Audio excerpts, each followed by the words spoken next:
إنما يخشى الله من عباده العلماء.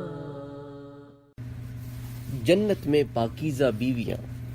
سورہ آل عمران میں اللہ سبحانہ و تعالی فرماتے ہیں کہ للذین اتقوا عند ربهم جنات تجری من تحتها الانہار. وہ لوگ جو اللہ سے تقوی اختیار کرتے ہیں ان کے لیے اللہ عز و جل کے ہاں ایسے باغ ہیں جن کے نیچے نہریں جاری ہیں. خالدین فیہا، وہ ان میں ہمیشہ رہیں گے. وازواج مطہرہ، اور ان کو پاکیزہ بیویاں دی جائیں گی. اللہ اکبر. ورضوان من اللہ، اور اللہ کی خوشنودی دی جائے گی. واللہ بصیر بالعباد، اور اللہ اپنے بندوں کو دیکھتے ہیں.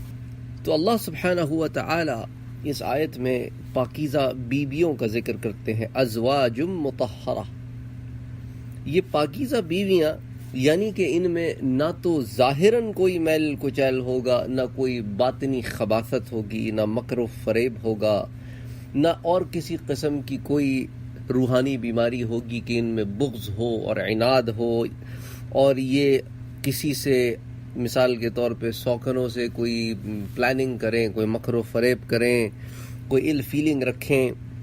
اس طرح کا کوئی معاملہ نہ ہوگا. ان کے دل صاف ہوں گے، ان کا ظاہر بھی پاک ہوگا، ان کا باطن بھی پاک ہوگا، اور انہیں حیض و نفاس وغیرہ بھی نہیں ہوگا جو دنیا میں عام قسم کی تکالیف جن سے عورت گزرتی ہے، ان میں سے انہیں کوئی تکلیف نہ ہوگی. حضرت مجاہد رحمۃ اللہ علیہ جو مشہور تابعی ہیں، انہوں نے ازواج مطہرہ کی تفسیر کرتے ہوئے فرمایا کہ وہ حیض سے اور واش روم وغیرہ جب آپ جاتے ہیں پاخانے پیشاب وغیرہ کے لیے، یا پھر بلغم اور تھوک اور منی وغیرہ اور بچہ جننا اور ان تمام پروسیسز سے وہ پاک ہوں گے. حضرت قتادہ رضی اللہ تعالی عنہ یہ بھی مشہور تابعی ہیں، وہ فرماتے ہیں کہ اس سے مراد ہے وہ تکلیف دینے والی ہر چیز سے اور نافرمانی کرنے سے پاک ہوں گے. اس کو حافظ ابن کثیر نے روایت کیا ہے. بہرحال اس بات کا خلاصہ یہ ہے کہ جنت کی جو بیویاں ہیں وہ ظاہری اور باطنی عیوب سے پاک ہوں گی، اور انہیں اس طرح کا کوئی معاملہ پیش نہیں آئے گا جو دنیا میں پیش آتا ہے. جیسا کہ میں آپ سے پہلے ذکر کر چکا ہوں، یہ ظاہر میں بھی ستھری ہوں گی اور باطن میں بھی پاک ہوں گی، اور ان کے اخلاق بہت ہی اچھے ہوں گے اور نہایت ہی عمدہ ہوں گے، اور یہ اپنے شوہروں پر نثار ہوں گی. ان میں نافرمانی کا نام نہیں ہوگا، نہ زبان درازی ہوگی، نہ مکر و فریب ہوگا، نہ دغا بازی ہوگی، نہ بے وفائی ہوگی.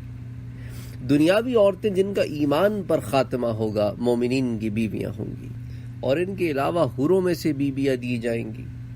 دونوں قسم کی بیویاں حسن و جمال اور فریفتگی اور ظاہری و باطنی عمدگی اور اخلاق فاضلہ اور محبت و مودت میں اور صفائی ستھرائی میں جس کا ابھی بیان ہوا ہے نہایت ہی اعلیٰ ہوں گی.